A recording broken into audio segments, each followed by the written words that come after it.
Today we will be discussing the module 4, which relates to infrastructure development in our country. Infrastructure is very important for development of any country because it consists of transportation, communication, and energy, power, etc., which gives actually it actually acts as the veins and arteries of the whole economy. If you say that the iron and steel gives muscle to the economy, it is like nerves and arteries. So the whole development of any country depends upon the infrastructure facility available in the country. So we will be discussing the different infrastructure area, converting into different essays. For example, I will start with first energy or power, electricity. Now this is very important because industrial growth always requires some power, and there is a positive correlation between growth of the economy and the use of power. That means positive correlated. It is said that 3% growth in industrial production will automatically leads to 2% growth in energy. Or if you want to have a 3% growth in industrial production, it must be corresponding to that, it must have at least 2% growth in energy or power. So that is why it is very important. Any country which has immense power, that country has developed at a very fast rate in the world. But we will be concentrating on India. Energy is required both for production processes as well as for consumption. It is required both for production as well as consumption. India is the 6th largest country in the world as far as the production is concerned, and contributes nearly 3% of the total energy that is required in the world. 3%. See, the amount is very less. If you look at the whole world, India's contribution is only 3%. But in consumption side, we are the world's 4th largest country. For production side, 6th largest country, but in consumption side, we are the 4th largest. The first one is China, second is USA, third USSR, now may consider as Russia, not USSR, Russia, and the 4th one is India. Which consumption, if you look at, we have 5%. Consumption we have only 3% production side, but in the consumption side we are having 5% each. World's 5% consumption takes place in our country. So we see a mismatch. Now what is the reason? Even today 22% of the population in India are living below poverty, and of which almost 50% of the population does not have the purchasing power to buy the commercial energy. Commercial energy means we have to pay money and buy it. So the poorest of the poor do not have any purchasing power to buy the commercial energy. So they depend on non-commercial energy like wood, cow dung cake, which is very popular in North India, or agriculture waste. For energy or power, they use this. So that is a serious problem in our country. Commercial energy and non-commercial. So 50% of the poor people who are living below poverty does not have the purchasing power to buy the commercial energy, so they depend on non-commercial energy. Now if you look at India, when you talk about energy or power, there is both primary source and secondary source. Primary source means if suppose coal is used as an energy, if coal is used as an energy, it is a final source. It is a final source of energy. But if coal is used for producing electricity, then electricity is a final use and coal is a primary use. So you have to make a distinction between what is primary usage of energy and second is called final usage of energy. Electricity is a final use, but coal is also an energy. So by using one energy, you are producing another energy. So distinction between primary use and final usage. For example, if you look at India, thermal power dominates, but thermal power requires coal, oil or gas. These are three energy and you are using this to produce thermal electricity and then it is used for industrial purposes, etc. Coal, oil and gas, if it is used as an energy, it is called primary use, and if it is used for producing some other power, then it is called final use. Electricity is a final use. And if you look at India, almost 46.16% of the total electricity used for industrial purposes. Of the total electricity that is produced, almost 46.17% goes for industrial purposes. 25% for domestic purposes. Agriculture, it has come down, it was 21%, now it has come down to almost 17.94%. That because we are using other source, so that the use of electricity has come down to 17.94. Commercial establishment, it is 8.28%, and the remaining is used for other purposes like street light, usage of street light. In some festivals for 7 to 10 days additional electricity is used and that contributes the remaining. So for industrial growth we require more energy or power, and that is because 46%, more than 46% electricity or power is used for industrial purposes only. Second is domestic. So that is very important. When you use coal, oil or gas to produce electricity, it is called thermal electricity. If you use water for producing electricity, it is called hydroelectricity. When you are using uranium, thorium or plutonium, then it is called atomic energy. These three are used in our country. But almost 69% is used for electricity that is used is thermal. So highest is thermal, 69%. 17% goes to hydroelectricity. But if you look at Kerala, major portion of electricity power comes from hydroelectricity. But we have Kayangulam and Kasaragod area also, there are thermal power stations. But major power comes from hydroelectricity. Atomic energy comes to in India only 2%. So that is very important. We have not spent more money, but the recent policy of the Modi government is to create 8 to 10 atomic energy plants, creating a lot of environmental issues, a lot of conflicts in different parts. One you may be very familiar, Korangulam atomic power plant.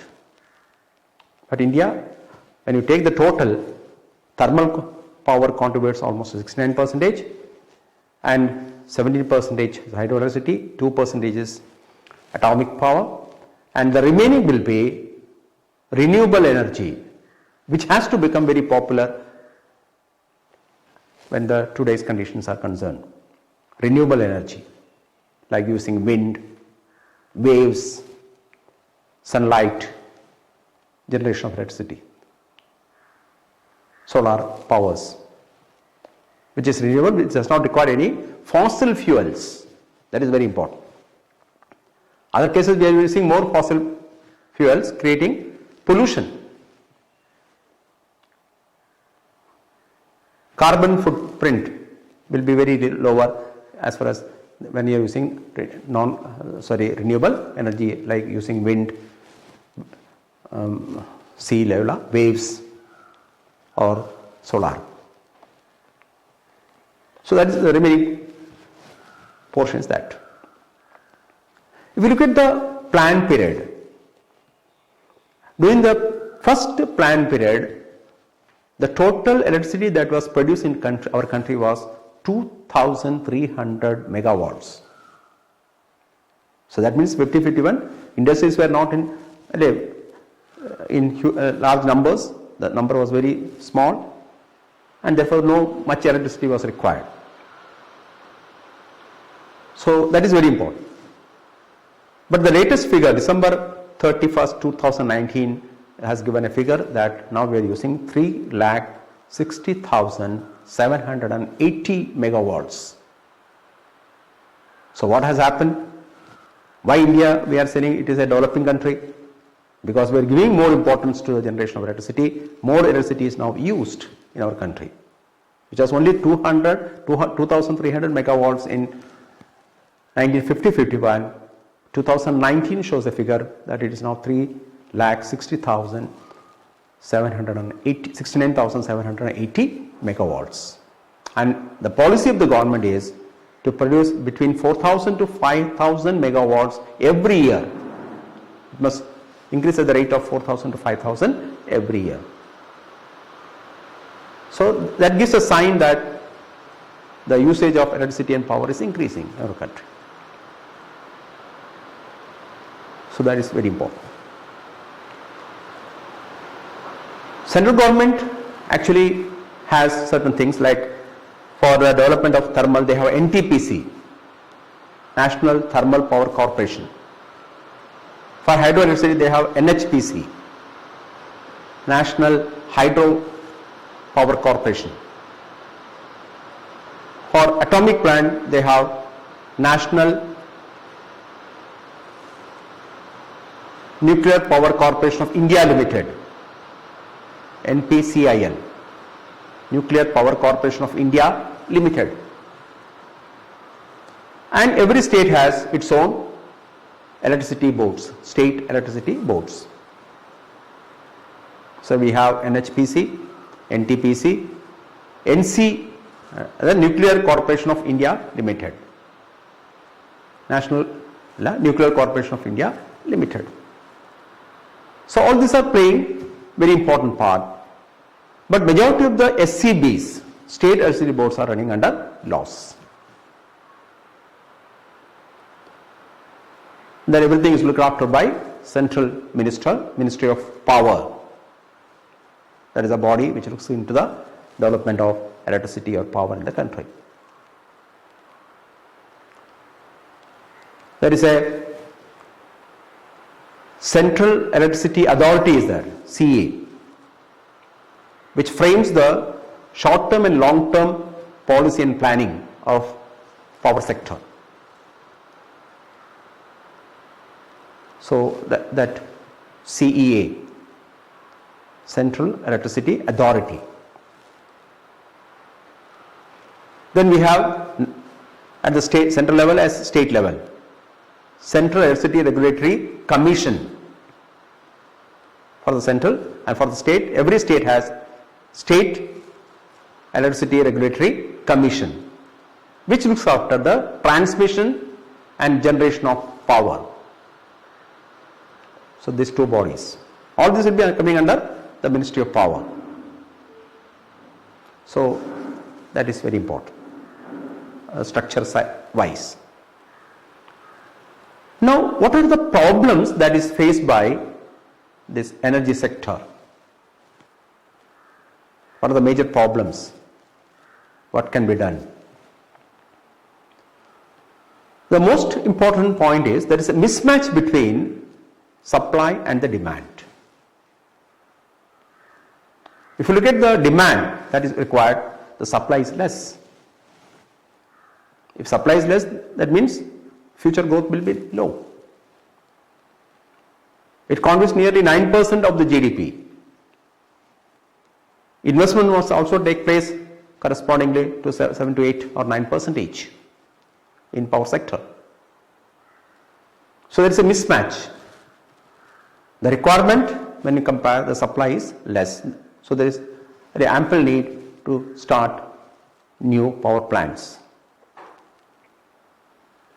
Ultra mega power, almost 8 new ultra mega power plant has been started in different parts of the country because the demand is very high, supply is less. Second serious problem with this energy side is oil prices and inflationary pressures. 1973, if you look at 1973, the price of the fuels started rising at a very high level. So that is creating a problem because this oil is used for moving the transportation. Almost all transport requires oil. Kerosene is required for household families and is also used for thermal powers, generation of thermal power. So whenever the international market or OPEC, Organization of Petroleum Exporting Countries, OPEC, increase the price, naturally the burden falls heavily on India because India even today imports large quantities of petrol and petroleum products from outside. One example says that almost 37% of the total imports is from petrol, oil and lubricants. So when the price starts rising, it creates a severe burden on the government. So that is a serious problem on the energy side. So rise in prices of oil, fuel and the pressure that is inflationary pressure. I will give an example also. In 1973 period, the total imports of this oil, petrol was only 1,100 crores.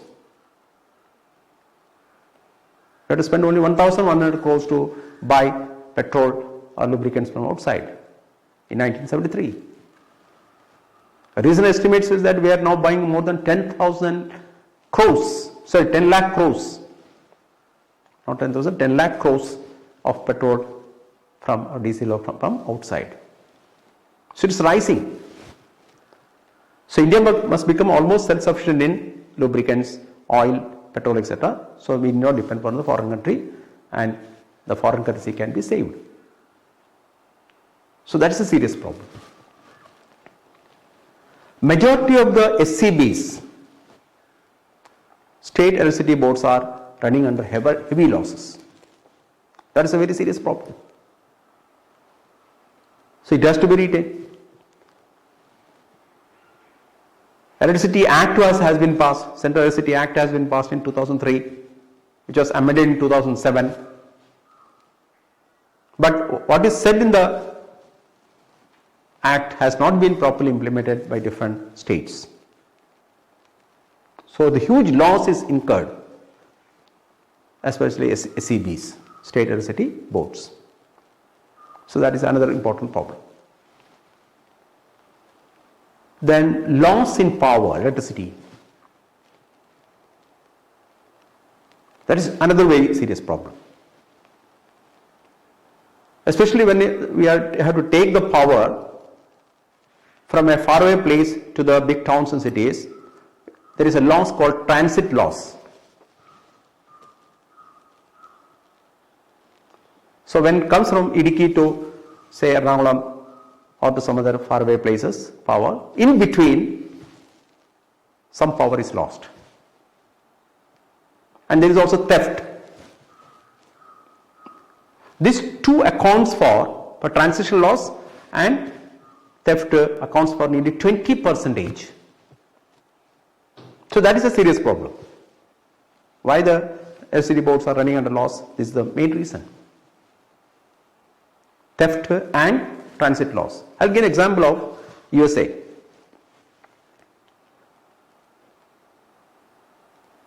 Tennessee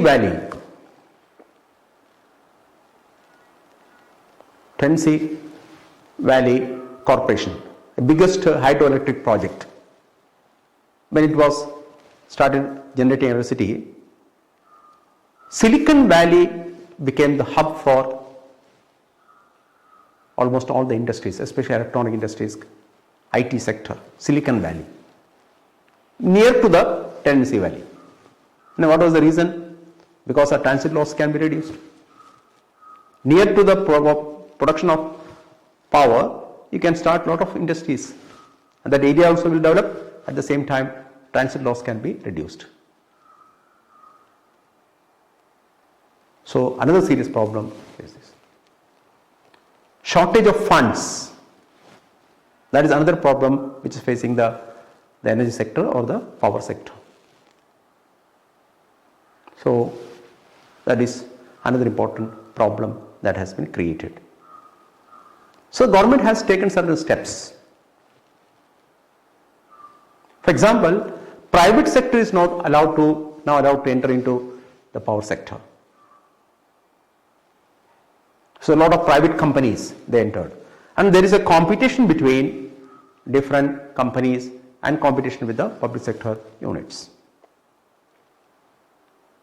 So good competition will help the consumer because they get lower prices when there is a, and the consumer has the right to take electricity from any company. For example, if you look at Bombay or if you look at Delhi, Tata Power is there, SR Power is there, Reliance Power is there, then the state electricity board is there, central authorities are there. They are all supplying power. A lot of new private sectors is coming. So there will be a competition. If there is a monopoly, then if only a single person controls the whole, they can increase the price easily. But when there is a competition and the consumer is given the right to buy from any company, they can change also. Every month if the price of the other is less, you can shift also. So competition is, with the coming of the private sector, there is a good competition between. Of course, sometimes people may not be getting better services, or they will be getting better services. That depends how they are functioning in that particular area. So private has started coming in a big way in the energy sector. Before it was fully controlled by government. So changes are coming. So that is another important point that you have to point. If you look at the efficiency, another serious problem is the working of the power plants is highly inefficient. For that we have to use one word called PLF, plant load factor.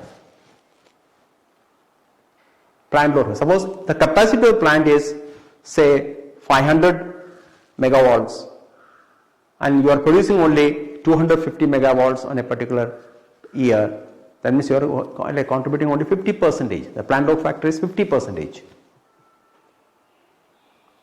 So PLF is the very important word that you have to use in this case. In this case, if you look at India, southern state plants are working in a better manner, comes to nearly 81%.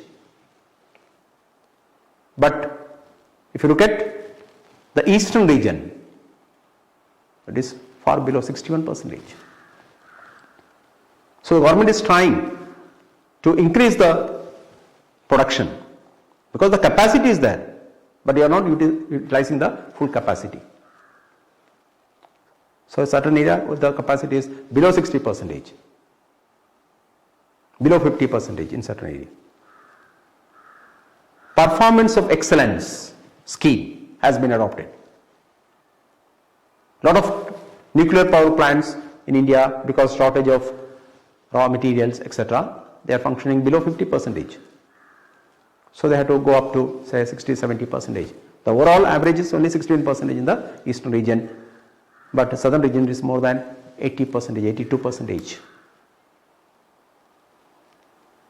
So we have to use that word, plant load factor.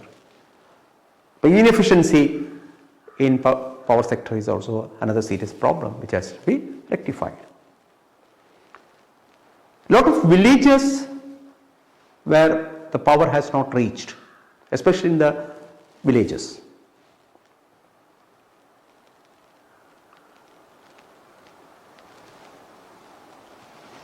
Rural Electrification Corporation is a nodal agency. Rural Electrification Corporation is the nodal agency to help development of electricity in the rural sector. Almost 1 lakh villages has to be provided electricity through Rajiv Gandhi program. The program is called based on Rajiv Gandhi electrification program. So by which lot of villages which does not have electricity, it has to be achieved. So that is another very serious problem, because COVID, with the coming of the COVID, education has to be given to the people. If education has to be given, almost all the villages in our country must be fully electrified. At the same time, not electrified only, internet facility must be available to that particular region. So there are large number of villages. It is said, a latest report from Odisha and Bihar says that almost 30% of the villages does not have any electricity. So this has to be tackled. There is imbalances. Certain states has good electricity, electric has reached to almost all the places, almost all the villages, but there are a lot of villages in remote areas of our country where electricity has not reached. So there must be a proper policy to bring almost all the part of the country under some electric power. If hydroelectricity is not able to be reached, we can use solar energy or some other methods. For example, Rajasthan, we can use the solar power.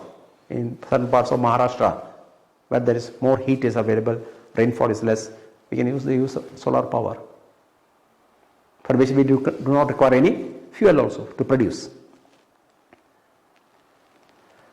Conservation of energy, that is very important. Tungsten bulb has to be reduced, must be removed actually, because it absorbs more heat. LED bulbs, CFL lamps, which requires less energy, has to be practiced in almost, at least in the household sector and commercial establishment, street lights, etc. So we can conserve energy, and the rest can be utilized for some other purposes. So based on this, what I said, you must be able to convert into an essay if something is asked based on electricity or power. So that is the first one. Infrastructure, very important, energy. Second one is transportation. Transport is also very important. So when you study about the transportation, what is given in the syllabus is almost all the transport system. Railway is given, road transport is given, water transport is given, air transport is given. So these are the 4 areas. Another important infrastructure area which must be stressed. So you must be able to prepare an essay if something is asked based on railways. Railway plays a very important part. It has a history of almost 167 years. Because the first railway has a distance of 22.5 miles from Bombay to Thane in 1853. So the history starts from 1853. So, humble beginning. Today we have almost 70,000 kilometers of railway network, but less than half has been electrified. So again, example hoga, we have to use diesel and we have to import diesel from outside. Electrification is below 50% out of this 70,000 kilometers of railway network. But if you look at the freight revenue and passenger revenue, that is very important.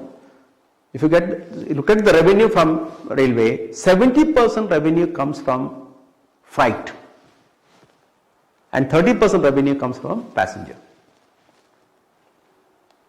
So the government has to give more importance to movement of goods, because 70% of the revenue of the railway comes from goods, is freight, that is charakku, but remaining 30% comes from passenger.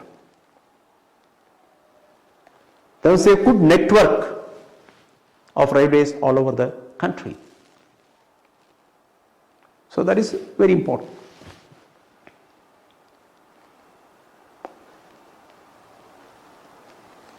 If you look at railway, there is a financial crunch. Even today, railway, a lot of areas are running under huge losses. For the development purpose, we require huge fund. There is a financial crunch. So that has to be tackled.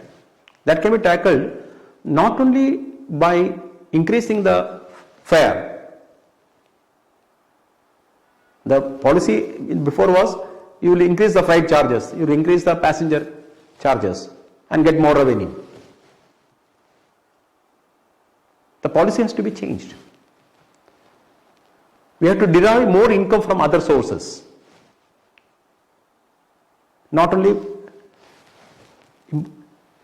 then instead of charging heavy ticket rates of the passenger or increasing the platform charges, it is better to have certain user fee. Provide a lot of facilities in the railway stations and generate income. Recently, private parties are allowed. Government is trying to give certain railway stations to the private people, private investors. They can have hotels above the railway stations, cleaning facilities, retiring rooms, hotels, and generate income. Similarly, railway has a lot of land available to them that will be given on lease. It is said that is a shocking regarding railway, that whenever the railway minister takes charge, when there was separate budget for railway, he is to introduce a lot of new programs in that particular area from the constituency where he has won.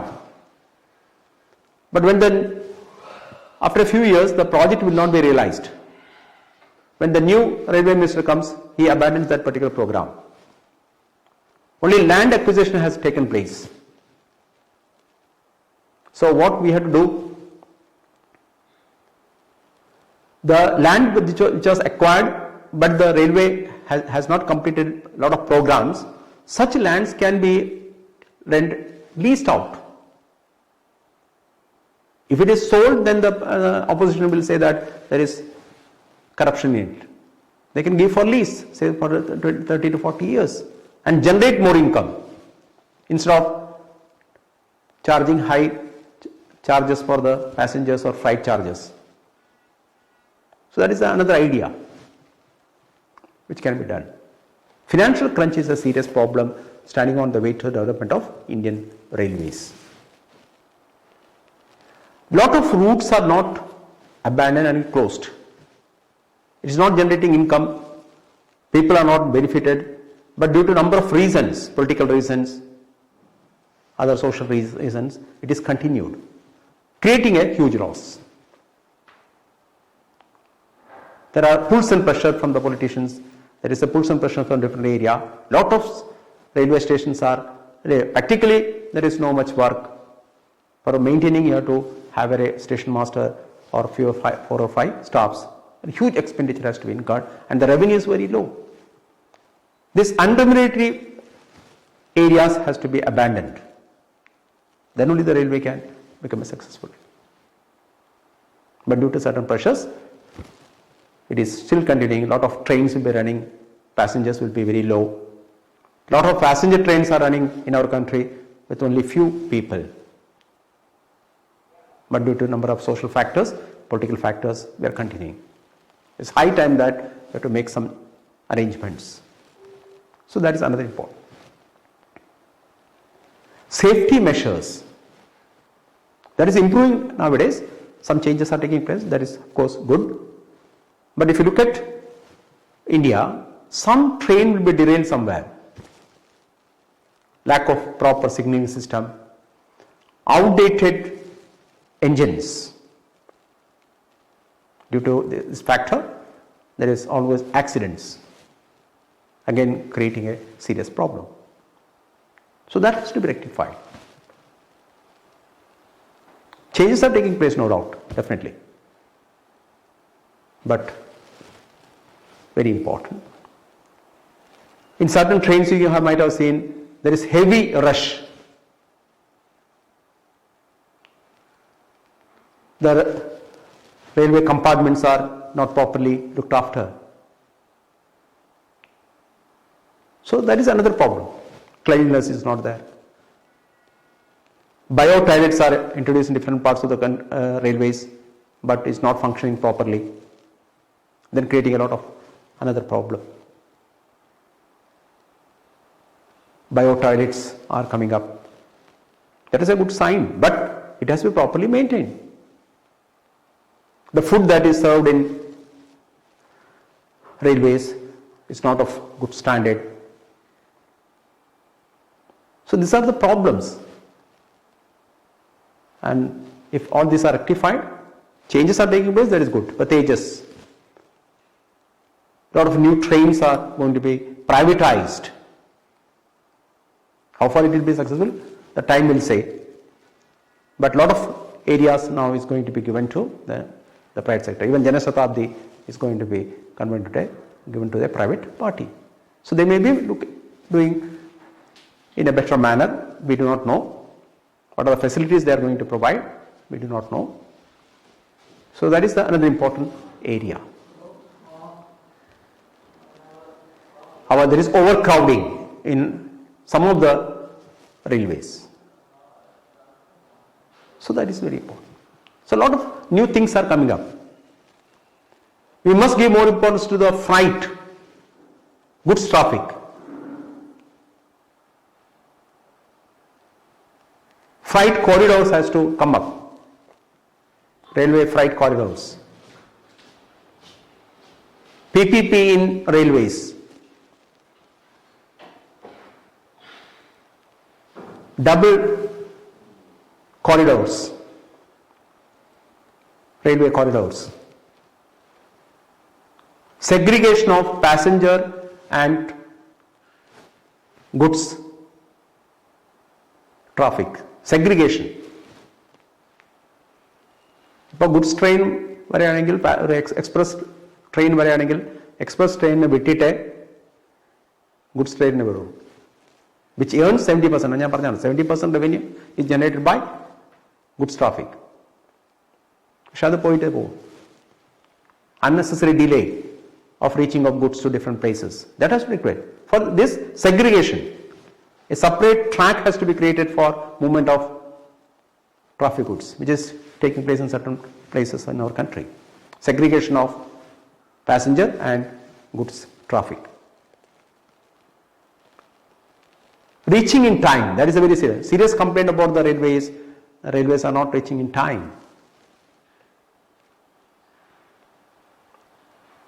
They are delayed by say 120 minutes, they will never use 2 hours, only minutes in terms of minutes. So that is a very, very serious problem. It must be run on time. If you look at the advanced countries' railways, not even seconds will be delayed. Perfect. Then only people will be interested to travel more in railways. Metros are coming up in urban centers. Proper connectivity, very important. Railway has to be connected with an industrial area. So there is easy movement of goods from one place to another. Connected with port. So proper connectivity must be there. There should not be missing link. Railway should not be abruptly stopped. If there is an industrial area, it is better to take the railway to that particular area so that there is easy movement of goods from one place to another. If there is a port, then there must be the port connectivity. But Vizhinjam definitely we have to have the railway connectivity and road connectivity. Otherwise, Vizhinjam will not function properly. So proper connectivity must be there. So government is trying, effort is taken by government to make the railway the best railway of the world.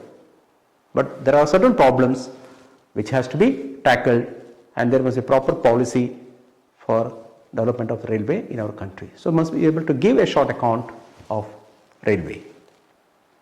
The infrastructure, railway, which is playing a very important part in different parts of the country. So railway. Then we come to the road transport. Another very important. Road transport also plays a very important part for the development of our country. In the beginning, if you look at the first plan period, we had only 4 lakh kilometers of road in our country. Now it has increased to almost 4.86 crores. See, 50-51. Of which nearly 70% are surface road. When it was 4 lakh, 50% of the roads were kacha road, not pakka road, mud road, where heavy traffic cannot be used. Now almost 50%, 70%, more than 70% of the roads are all weatherproof roads. Of course, it has to be almost 30% is even today mud roads. That has to be removed as early as possible. So railway, road transport is also playing a very important part in our country. But there are even today 30% of the roads does not have a all weatherproof roads. It is kacha road or mud road, where goods traffic or heavy traffic cannot be conducted. So that problem has to be tackled.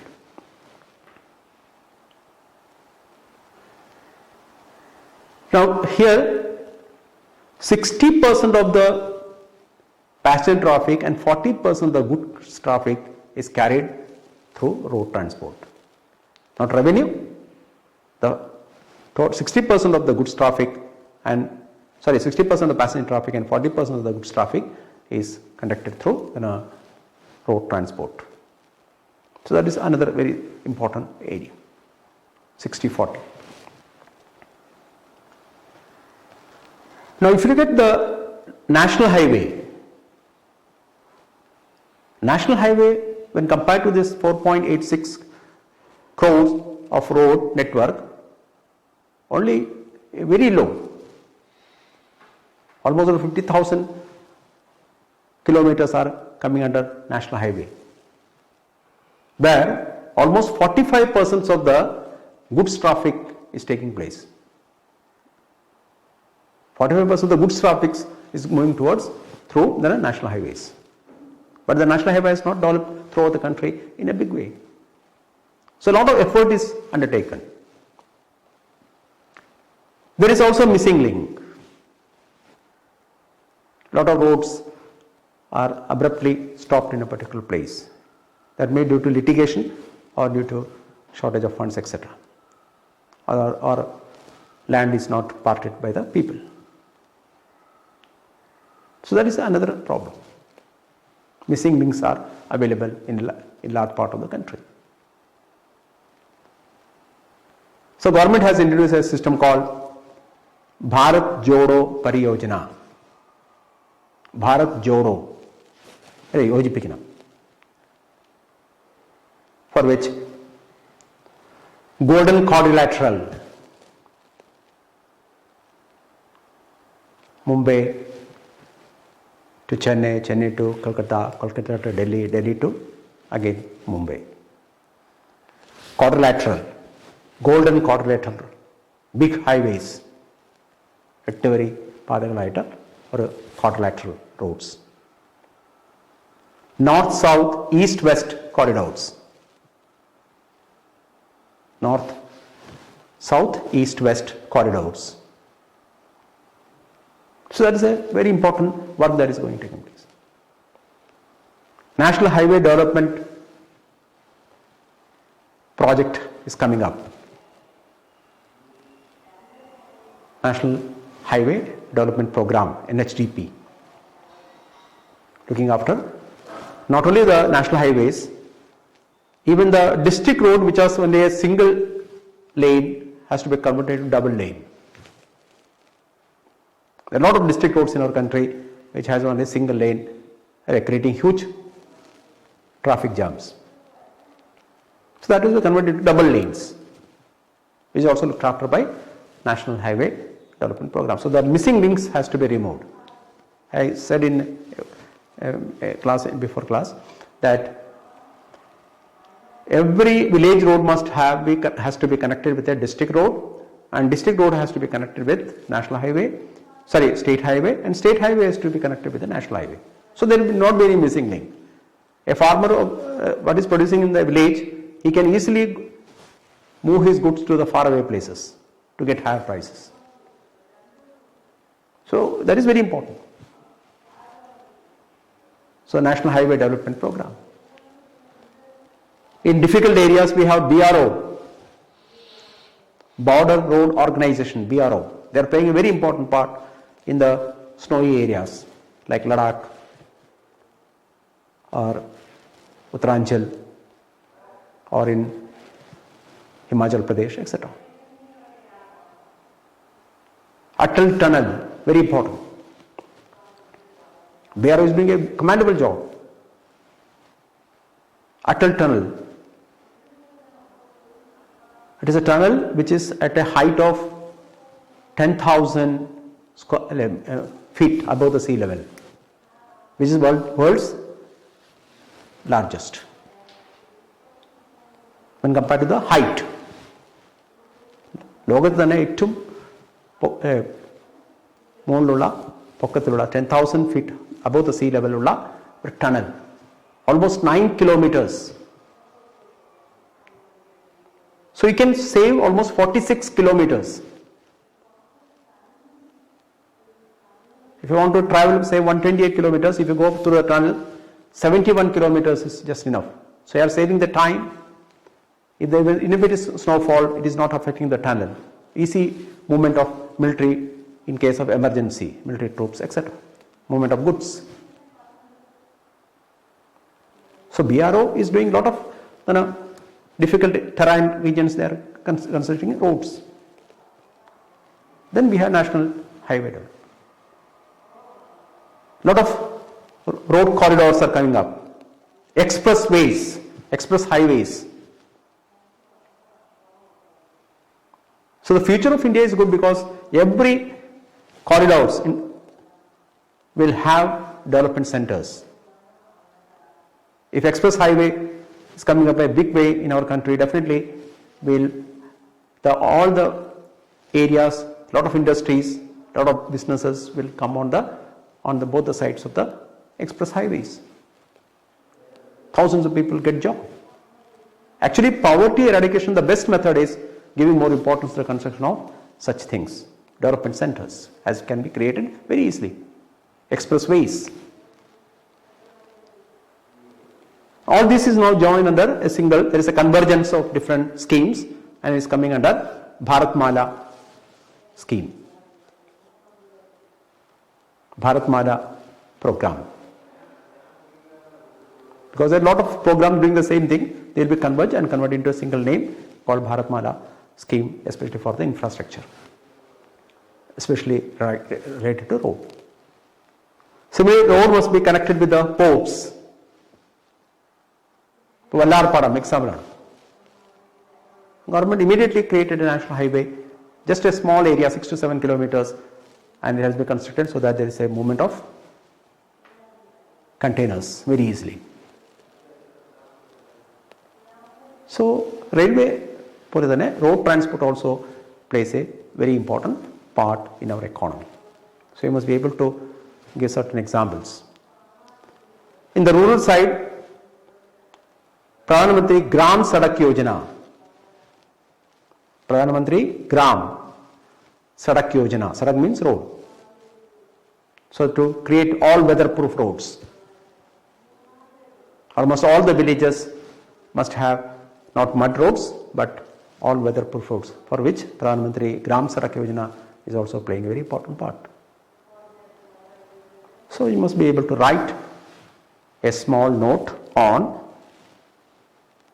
the second one, which is called road transport.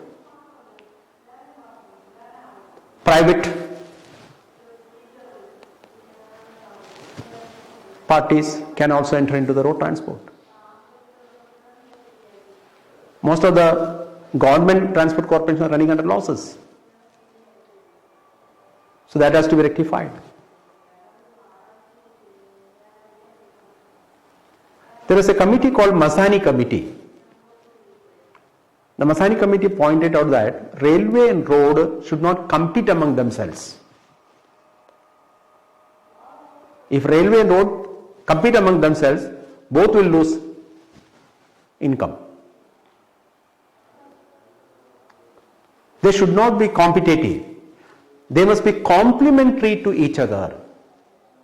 The committee is called Masani Committee. M-A-Z-A-N-I. They should not be competitive, they must be complementary. Road must act as a feeder to the railway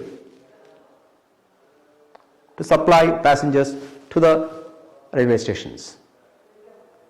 And when the train reaches to a particular station, then they have to operate from that to reach to the inner places, interior places of that particular area. So both will get income. If they compete among themselves, both will lose, and if they are complementary to each other, both will have more income. That is given by Masani Committee. So they should not have a competition between the two. They must be complementary. They must go together. So road and railway. Water transport. Cheapest transport is water transport, which was highly developed in the beginning, especially Kerala. Now it has lost. With the coming of the road transport and the road transport and railways, the road transport and railway, with the coming of the two, naturally water transport lost its importance. So we must give more importance to the water transport, because it is the cheapest mode of transport. A country like India, where we have 17,500 kilometers of waterways, inland waterways. Inland waterways means use of rivers, canals, creeks, C-R-E-E-K-S, creeks, etc. So a lot of inland waterways are available. Before, almost 50 million tons of goods was moved through inland waterways. Ro-ro methods, RO, jankas. Even today Ganga, if you look at Ganga, both passenger as well as goods are moved from Ganga to Calcutta port. Thousands of people every day move through this river Ganga. Cheapest transport, at the same time it can help for the movement of goods, and it is less costly. For railway and road construction, the cost is very high. I'll give an example. For the movement of 1 kilometer of water transport, the cost is only 0.50, because we do not have any special tracks or other things for the water transport. The cost is only 0.50, that is 50 paise for 1 kilometer. But for railway, it cost 1.5. For road transport, it requires 1 rupee for 1 kilometer, the cost, where the water transport requires only 0.50. Actually, we have neglected this area.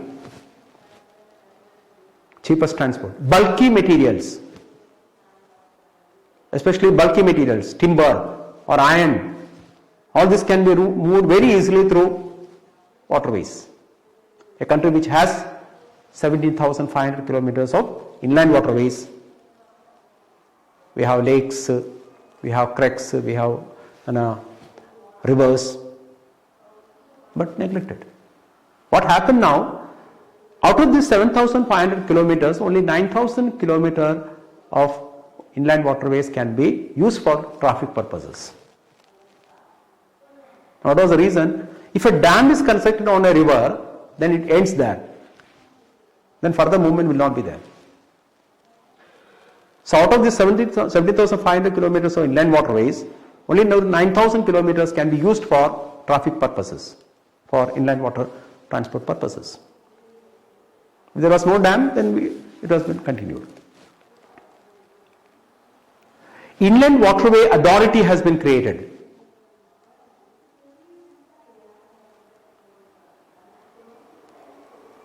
Gadkari, we have to mention him. Gadkari was the first person to say that there must be high need of creating inland waterways as well as coastal shipping. Because India was giving more importance to maritime shipping. ഒരു രാജ്യത്തിന് മറ്റേ രാജ്യത്തിലേക്ക് പോകാനുള്ള ഷിപ്പിങ്ങിൻ്റെ കാര്യങ്ങളാണ് ഈ അടുത്ത കാലം വരെ India ശ്രദ്ധിച്ചു വരുന്നു. Coastal shipping, we can move goods from Gujarat to say Kerala or from Gujarat to Chennai. Coastal shipping from Calcutta to Visakhapatnam. Because we have 7,517 kilometers of coastal area. The most fortunate. But it was fully neglected. Shipping means taking goods from one place to another country. So within our place itself, we can move the goods because cheapest mode of transport. But coastal shipping is more costly when compared to inland shipping in India. That is a serious problem. That has to be reduced. So Gadkari was the first person to say that we must give more importance to the two things. One is called this inland waterways and second is called coastal shipping. So that is very important. So the national waterways were created. It says that 106 national waterways has to be opened in our country, and some work is now done in few cases. Lot of either through canals or rivers, lot of shipping work has to be conducted. It's called NW1, NW2, NW3, it goes up to 106.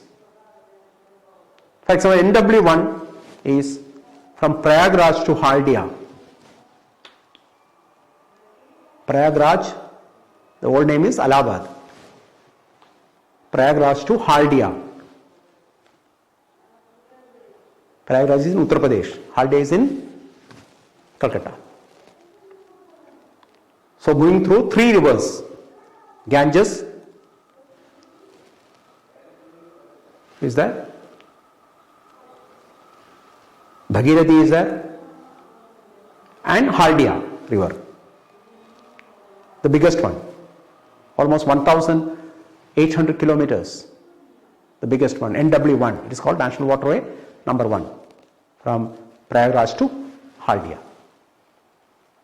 where even big vessels can be taken. Big vessels means where you can even take 100 to 150 lorries fully loaded, more than hundreds of passengers, hundreds of bikes can run on the from Ganges to the almost Haldia. So movement of goods as well as passenger, NW1 is going to play a very important part.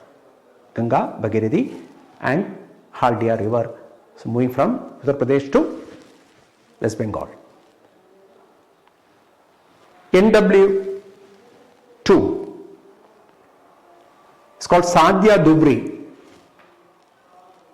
Sadhya Dubri, Thubri, Sadiya, Sadhya Dubri. It is on Brahmaputra river. So second is called NW2.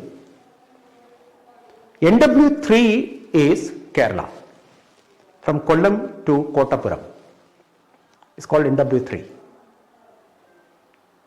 NW4 is Kakinada to Puducherry, that is Pondicherry, on 2 rivers, Godavari and Krishna. It likewise up to 106. You did not mention the whole thing. You can give 1 or 2 examples, inland waterways. So if this 106 is going to be completed, it is going to play a very important part in India. Our country will be like Denmark or Italy or Belgium, where water transport is playing a very important part. It is going to help the tourism also, because less costly. But that is very important. If you look at the coastal shipping and maritime shipping, the government is giving importance. 95% of the merchandise is through shipping, maritime shipping. Global market, if you want to sell the global market, 95% is even today taken through ships. See the importance? But the total number of fleets which we have in our country is limited. It is only 1% of the total ships in the world. Only 1%. We have almost 1,826 ships. 1,826 ships, but which accounts for only 1% of the total ships in the world. The biggest public sector body is Shipping Corporation of India, SCI. Then a lot of private companies, they are entering into this private shipping companies working in the private sector also. Shipping Corporation of India is the government shipping company having almost more than 100 ships carrying goods as well as passenger from one place to another, mainly concentrating on the goods. So role of SCI and the private bodies. For coastal shipping, what we require is port. India has 12 major ports and more than 200 minor ports. Almost 12 major ports. Kandla is famous, highest traffic. A lot of private companies are coming in a big way. Adani has undertaken a lot of ports in our country. A lot of private ports are also coming up. Kandla is one of the very important ports, then Visakhapatnam, etc. So shipping can play an important part, especially coastal shipping. But it has to face a large number of problems. The most important problem that is faced by shipping industry is outdated ships, outdated vessels. So if it is outdated vessel, what will happen? The operating cost starts rising. That is one of the reasons why we say that even though it is the cheapest modes of transport, in India the cost of operation is very high. So that has to be removed. So first problem is that the vessels which is outdated has to be thrown out, and modern vessels has to come in a long way. I will give an example of Kerala. Kerala Shipping Corporation. Kerala Shipping Corporation was created. They purchased one third generation ship. അത്ര പഴഞ്ചനുള്ള ഷിപ്പാണ് വാങ്ങിച്ചത്, not new. Its first journey took iron from the country, and when it was traveling, it disappeared. Even today, nobody is able to find out where it has gone. The ship is known as Kairali, and the Kerala Shipping Corporation was stopped working. So what is happening? We are using the second, third generation ships, outdated ships. So that is a serious problem. Lack of proper dredging. That is another problem which is faced in India, especially on the shipping side. Lack of dredging. If it is a natural harbour, then dredging is not required in a big way. I will give an example of Cochin. In Cochin, lot of ships cannot enter into the port because of the lack of proper dredging facilities. Dredging is not done properly every time. The ships cannot enter into the port. So additional expenditure for the dredging purposes. Vizhinjam is a natural harbour. So more money should not be, you should not utilize more money for dredging purposes. So that is another important. If you are creating artificial harbours or ports, huge amount is required for dredging purposes. If it is a natural harbour, like a broken coast ports, does not require more dredging facilities. So another serious problem is dredging.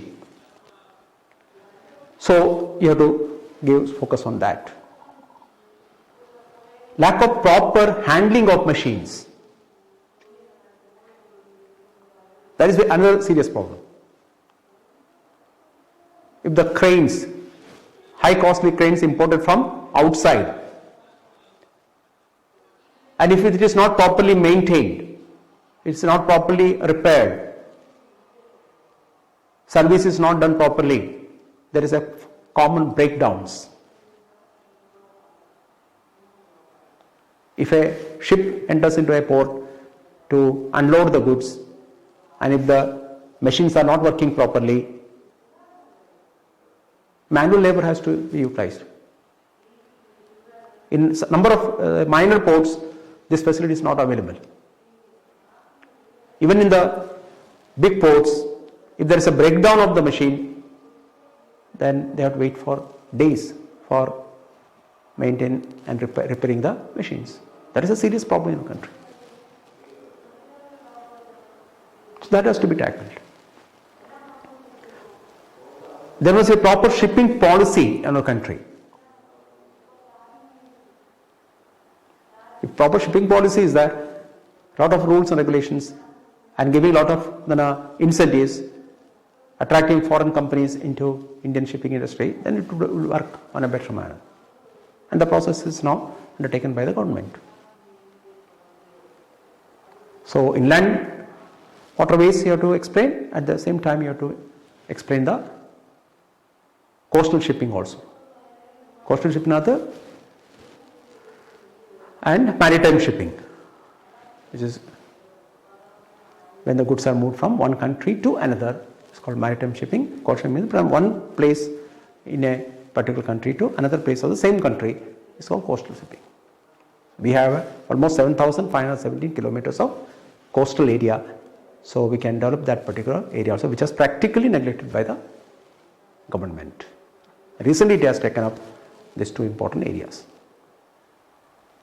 So you must be able to write a small essay if water transport is given. The fourth transport system is air transport. Air transport is very important when the other transport system fails. For example, heavy flood is taking place, railway cannot be used, road transport cannot be used, even water transport cannot be used. At this time, for every operation, air transport plays a very important part. So that is first important point. Second, less bulky materials with high value can be moved from one place to another very easily. See, bulky material you can use water transport or railway, etc., road transport, etc. But if it is a not bulky material but has a high value, can be transported from one place to another very easily, especially diamond, gold, etc. Similarly, perishable items will have international market if air transport functions properly. The commodity is a perishable commodity but can be taken to international markets. നമ്മളെ ഇവിടുത്തെ vegetables അതിരാവിലെ ഗൾഫിലെത്തുന്നു.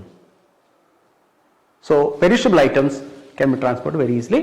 These are two advantages of air. From the point of view of speed also, the fastest transport system is air transport. So that is the importance of air transport in the economy. In India, the air transport system has to be analyzed on three heads. One is operational, second is organizational, and third important, infrastructure also. For example, if these three functions properly, then only air transport will function in a good manner. First one is operational. In the beginning, the policy of the government was not to allow private companies to enter into air transport. So we had Indian Airlines and Air India. Air India used to operate on the international level, and the domestic area and neighboring countries will be using Indian Airlines. But later on, these two were merged together, Air India and Indian Airlines. They joined together to become National Aviation Company of India Limited, NACIL. In 2010, again the name was changed. It became Air India International, which undertakes both domestic as well as international flights. Now the situation has changed. A lot of private operators are allowed to enter into the air transport area. A lot of private companies, Indigo, Jet Airways, Kingfisher, which is not there now, SpiceJet, a lot of private companies started entering, and there was a competition between the two, which is good to the transport system. So operation side you have to give importance. So without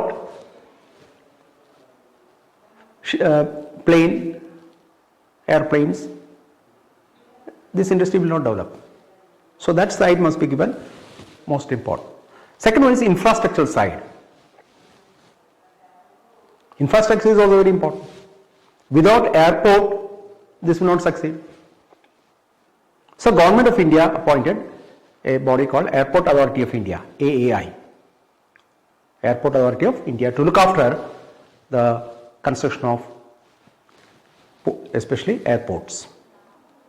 Here you have to specifically give an example of what is greenfield airport and what is brownfield airports. The government is now giving importance to a lot of new airports, especially greenfield airports. So greenfield airport means it is a new airport. But what is brownfield? Existing airport is expanded. But Trivandrum airport, എന്ത് ചെയ്താലും എന്ത് വികസനം നടന്നാലും it's ബ്രൗൺഫീൽഡ് എയർപോർട്ടാണ്. If the Trivandrum airport is closed down and is taken to some other part, say Nedumangad, and airport is created, that is called greenfield airport. So brownfield means existing airport if it is developed, then it is called brownfield. A new airport if it is created, it is called greenfield airports. 100% FDI is now allowed, foreign direct investment, for the construction of airports in our country. So government is giving importance to creation of airports with the help of foreign direct investments, FDI. We have a lot of greenfield airports, like Bangalore city. There was airport. Since it cannot be developed, economy is growing, Bangalore city is growing, so new airport cannot be created in the old area itself. So they shifted more than 45 to 50 kilometers away from the Bangalore city. They created a airport which is called not brownfield, it is a greenfield airport. Similarly, Hyderabad, greenfield airport. Kannur, which is a greenfield airport. Kozhikode, greenfield airport. Now if Aramula is going to be converted airport, then Aramula will become a greenfield airport. But if anything is done in Delhi, if a new airport is created in Delhi, definitely it will be a greenfield. If in the Calcutta airport, if something, the expansion or development is done, it is a brownfield airport. Sikkim, there is another important point helping the tourism growth of Sikkim, greenfield airports. So all this is looked after by the Airport Authority of India. Now you have to give an example. What is Udan? Udan is a new scheme. उड़े देश के आम निवासी, UDAN, उड़े देश के आम निवासी. Common man can travel in airplanes. So all the districts will have its own small airports. So government is giving importance to major as well as minor airports. And minor airports will be concentrated on the district area, so the people from different parts of the same state or districts can move from one district to another with a common small amount of fees. It's called Udan. उड़े देश के आम निवासी, UDAN.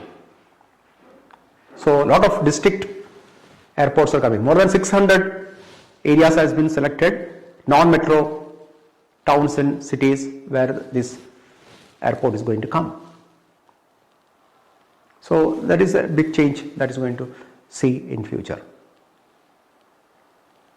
So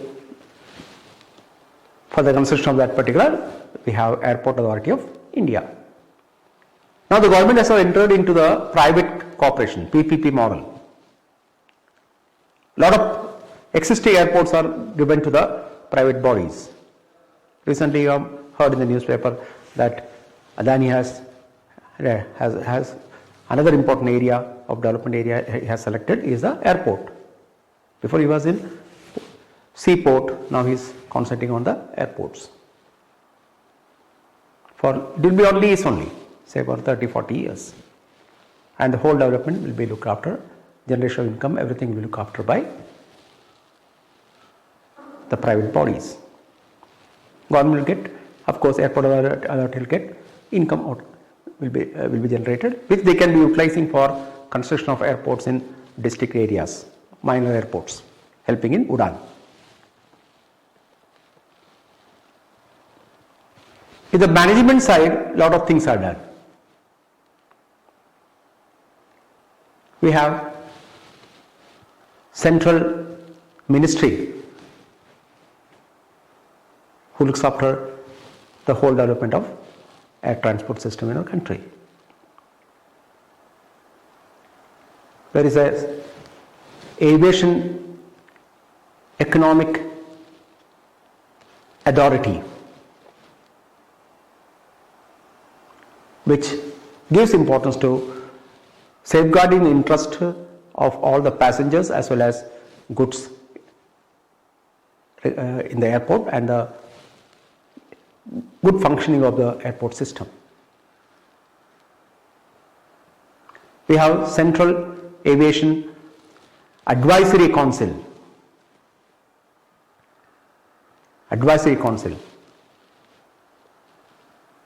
which takes into consideration a lot of developments regarding the airport, especially the functioning of the airports, providing better services to the people, regarding the pricing, etc. Similarly, another important point that has been borne in mind when you look into this, there is a system called open sky policy. Before the government policy was not to open the sky from the strategic point of view, from the defense point of view, but because with the coming of the LPG programs, now the sky was open. A lot of foreign airways were allowed to enter into India, and Indian transport system is to go far away places in different parts of the world. So the whole sky was open. So more traffic in the sky. So there may be a lot of accidents. So to avoid this, they introduced a system called GAGAN, G-A-G-A-N.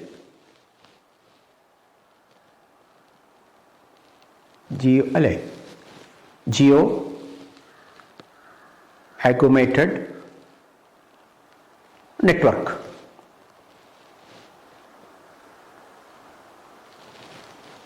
GAGAN system, which they can tap, they can get the whole picture, what is happening in the sky, and the movement of different flights can be controlled easily.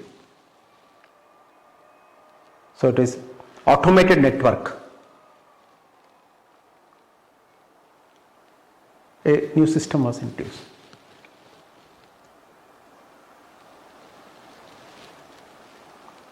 Network was created.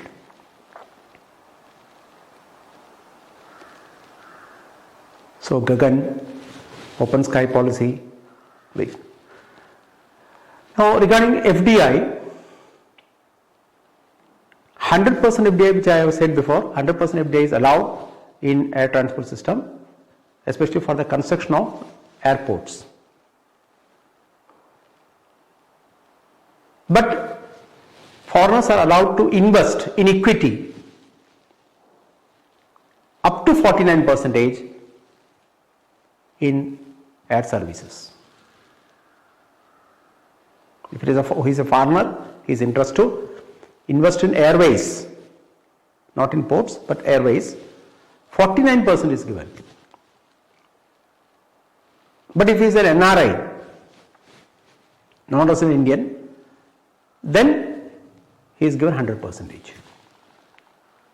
is a foreigner, he is an NRI and wants to start a airways in India, 100% approval is given, direct approval. But if he is a foreigner, if he wants to enter, he can enter only up to 49% in equity participation. In this way, the government is trying to help for the growth of air transport system in our country. It is going to help the tourism also. Visa on arrival. Almost 31 countries, visa on arrival is introduced. People can straight away come to India with a prescribed documents and they can enter into our country without getting visa. Visa on arrival. So such systems are coming up, helping the foreigners to come to India easily.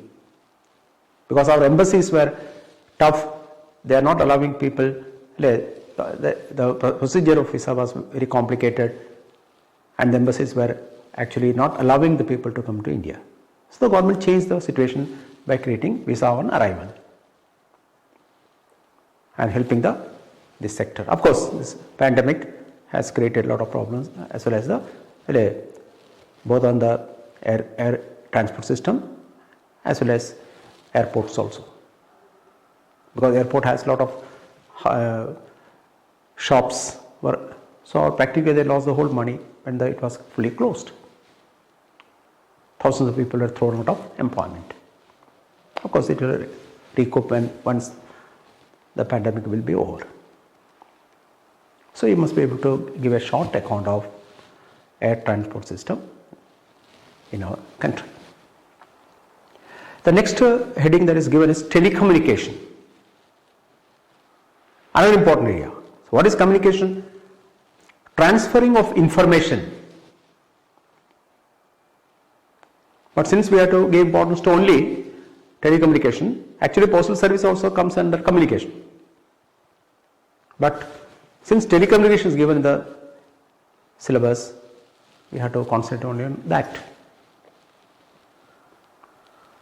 At the time of independence, India had only 321 telephone exchanges and almost 8,200 working telephones. The situation has changed. Now we have wire and wireless also. The latest figure shows that, 2019 figure shows that we have almost 1.724 billion telephone connections. 1.724 billion telephone connections. So that is a big change. If you take into account the teledensity means number of phones per 1,000 population. Sorry, for 100 population. Not 1,000, 100 population. For 100 people, the number of telephones. It has reached up to 86. If 100 people are there, 86% have telephone. 86 point something on. See the big change. But there is a big difference between the teledensity of the urban and rural. If you look at the urban area, the teledensity is more than 150%. For 100, there will be 150. On an average, the teledensity is for 100 people is 150%. But if you look at the rural sector, it is nearly 50%. So what is happening? In the urban sector, one person may be having 3 or 4 phones. But in rural sector, some people may not be having telephone connections. But the overall India, if you look at the teledensity is almost 86. But there is a big variation between the urban and the rural. Urban teledensity is very high when compared to the rural teledensity. So this has to be tackled. This has to be. So that is very important. India is the second largest user of telephone in the world after China. Telex service is there. A lot of changes has taken place in telecommunication area. We have voicemail was there. Video conferencing now has become very popular after the pandemic. Internet facility has increased to a big level. The 2019 it says that 661.94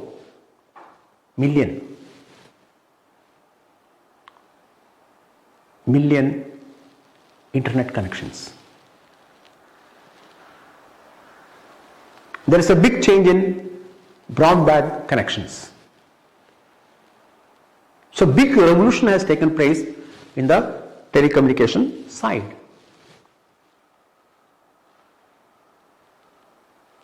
So that is very important.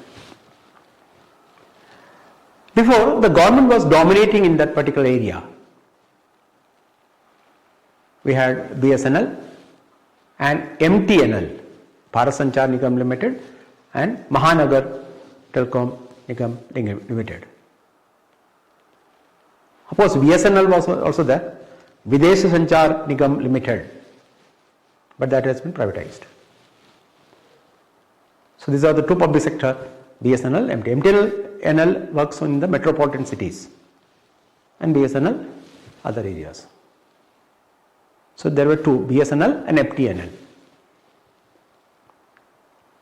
But recently government changed the policy and attracted a lot of private companies especially in the wireless area. There was a big drop in the fixed telephony.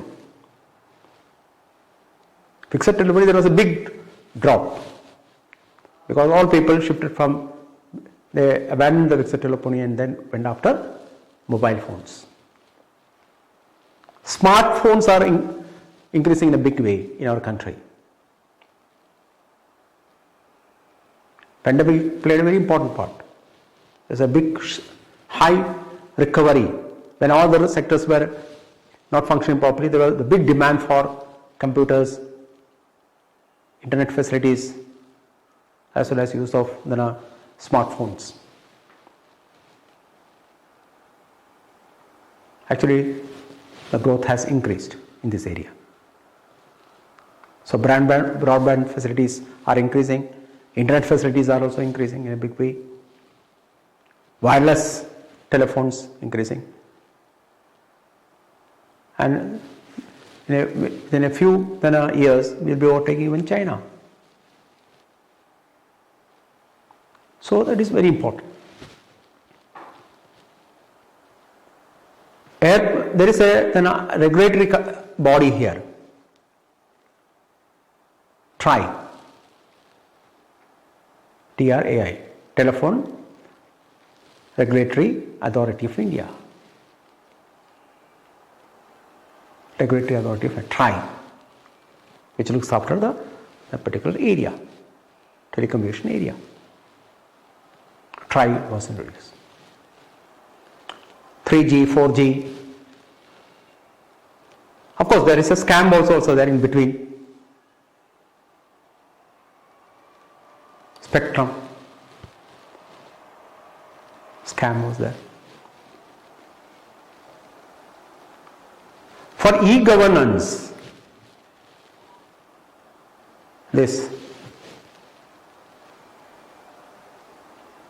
especially wireless telephones, smartphones, broadband, internet is going to play a very important part for e-governance.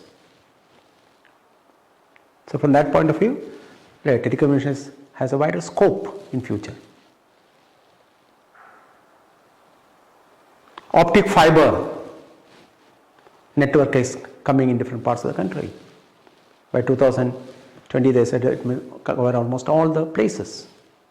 In Kerala, K-Phone, going to help the poor people with a lower price. So a lot of communications for purposes, telecommunication is going to play a very future part in a big way. Side by side with this, we have to give more importance to the manufacturing of mobile phones. In Make in India, almost all the mobile phone manufacturing companies are attracted by creating ample environment, good environment to start their ventures in our country. Because there is a big market that is available. In excise duty, more income is going to be generated by the government also. So provide all friendly atmosphere, good environment for starting. So India will become a hub for manufacture of mobile phones in the country. So the growth is very good. National optic fiber network is coming, touching almost all the villages. It is said that almost 95% of the villages now have telephonic connections. But maybe due to lack of other difficulties, the people may not be able to use that. Net will not be available in a proper manner. If the network functions properly in all of the area, this problem will be solved. A lot of private companies like Vodafone, Jio, Vodafone, Idea, they are joined together. With the coming of Vodafone and Idea joining together, it has become the important company in India after Jio. Airtel was on the second, now it has gone to the third place with the coming of Vodafone, Idea combined together. So they are also playing. So there is a good competition which is going to benefit the consumers. So you must be able to write something if telecommunication is asked. So that 4 transport system and 1 that is telecommunication. Now when all these infrastructure facilities are provided, you are starting more power plants and you are acquiring land for the construction of airports, seaports, etc. What will happen? There is a positive or negative impact.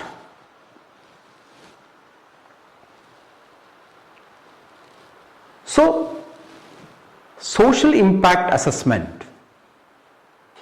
When you give importance to infrastructure facilities, naturally there will be the impact, social impact. Of course, environmental impact is that on the environment side you will study. We are giving importance only what will happen to the society, what will happen to the people when this infrastructure comes in a big way in their area. It has a positive as well as negative impact on the society. If 2-lane roads are converted to 4 and 6-lane roads, definitely land has to be acquired. People may lose their livelihood. If a big port has to be collected, a lot of village fields has to be taken by the government. Their way of livelihood will be lost. So what is happening to the society when there is a growth of infrastructure? Definitely some people lose. So we have to find out if the society is suffering a lot because of the construction of a particular infrastructure growth in the country, then we have to think twice whether that particular project has to be introduced or not. So that is why I said when land reform was taken, I said that there must be fair compensation, safeguarding the interest of the people who are affected. Some people may be ready to give the land because the land value go up when there is a construction of highway to their place. They may be losing 10 or 15 cents.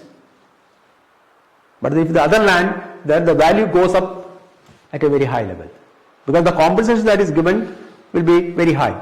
So naturally the market price will go above that. So some people will be ready to part with their land. But some people will be heavily affected.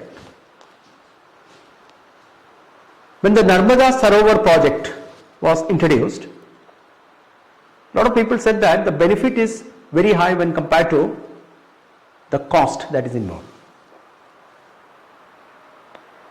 So we have to find out both. What will happen when the dam is constructed on the Narmada Sarovar area? Lot of area can be brought under cultivation. Before they are depending on monsoon, now they can cultivate. So the yield per acre will go up.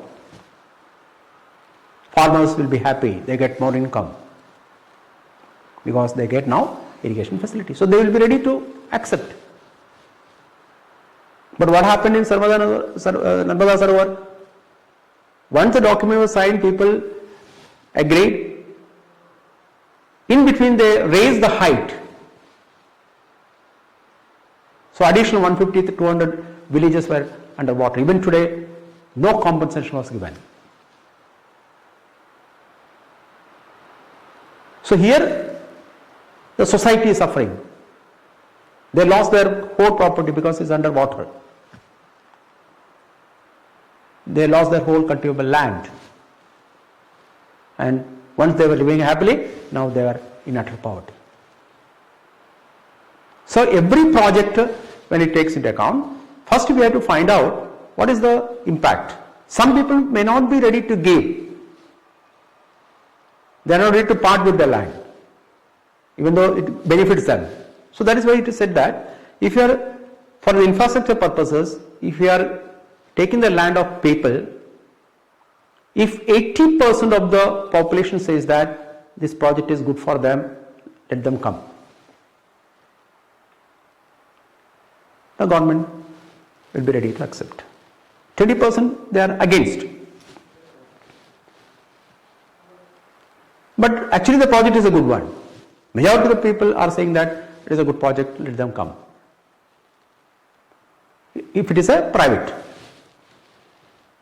If it is a PPP model, public-private model, then 75% is required. Some people will be always against any new ventures. So that was it was laid down. Otherwise no project will come. But a particular project, if you look at the benefit is less and the cost is very high. Then the project has to be laid, because you are spending money, government spending huge amount of money, but the benefit goes to only few people, and the other people are not much benefited. So we have to take into account the social cost and social benefit. For the social impact assessment, when infrastructure is done, we have to take into account the social benefit and social cost. When I give an example, you can easily find out what is the social impact assessment. For example, if a dam is constructed, what is the social benefit? Both direct as well as indirect benefit. What is the direct benefit? If a dam is constructed, you get irrigation facility. That's then you can in the dam you can rear fish. Fishing can be done. So you get additional income. You catch the fish, get the income more. It can control the flood. Lot of dams were constructed. Hirakud Dam, for example, was constructed late because the Damodar river was creating a lot of havoc in that particular area. So flood control. So that has an advantage. That is a direct benefit from a dam. But what is the indirect benefit from a dam? It becomes a scenic beauty. If you look at any dam, when it is constructed, it becomes a scenic beauty. It attracts a lot of tourists. So a lot of shops will be opened. A lot of hotels will be opened. A lot of people will get job. Some will act as a guide. So it gives the indirect benefit from a dam. Now what is the direct cost?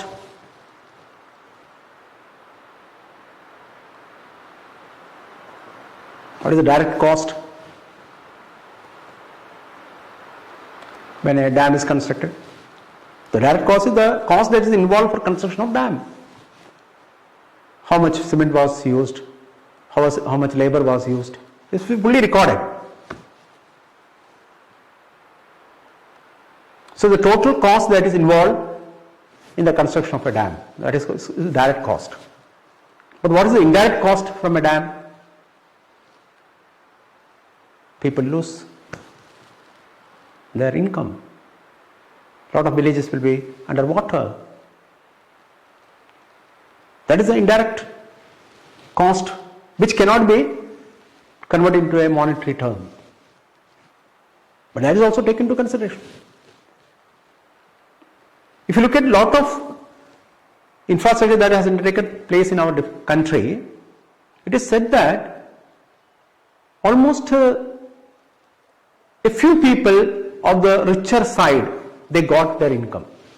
So that they got back their money when they gave up their land or their establishments for the coming of the project.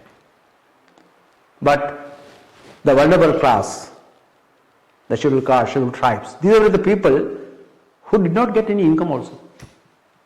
So their poverty started rising. They lost everything. Other people, they went to court or they can influence the government and they got the money also. They are already rich. But the poor people, vulnerable classes, scheduled caste, scheduled tribes, they lost their money, they lost their everything, but without giving much compensation also. So the impact on the society, hunger started rising. So every project when it is conducted, you have to take into account the social benefit with the coming of the project, and then you have to find out the social cost that is involved and see if the social benefit is very high when compared to the social cost, the project can be accepted. If social benefit is less and social cost is very high, then the project has to be abandoned. So in this case, certain things can be monetarily transacted, certain cannot be. For example, Silent Valley was abandoned because it is a place where tropical certain things are available only in that particular area. That will be fully destroyed with the coming of the. So from the environmental side, a lot of flora and fauna will be lost forever. So that impact cannot be converted into a monetary term. It is a huge amount. So finally, the government dropped. If social benefit is less and social cost is higher, both direct and indirect, then the project has to be abandoned. It should not be introduced. If both are equal, it is called marginal project. Then you have to take the people into account. If social benefit and social cost are equal, it will not be there. Then if it is equal, then it is called marginal project, and this project has to be included or abandoned, depends upon the willingness of the people. And I gave example that water transport is better because less emission of carbon, less pollution. So all this we have to take into consideration when an infrastructure is taken into account. That is called social impact assessment. It's similar to that of environmental impact assessment. So here we have to take into account both the social benefit and social cost and then decide whether the project has to be accepted or not. It benefits in a big way, definitely fair compensation and fair treatment must be given to those people who are affected. Everything has to be then safeguarded and take into confidence and start the project. We should not force the people to go away from without giving compensation, without giving fair treatment. So what happens when a lot of people lose their jobs, their livelihood, their land is grabbed by the government for infrastructure projects, their hunger starts rising, their poverty starts rising. Once they were living happily, they lose everything. They become extremist, and that impact is also very high to society. It is said that hunger virus Nobody is caring. Hunger is, how many people die every day due to hunger? But when pandemic has taken place in our country, the whole world is trying to control pandemic. So, because if a hunger virus is there, it is not going to affect the rich.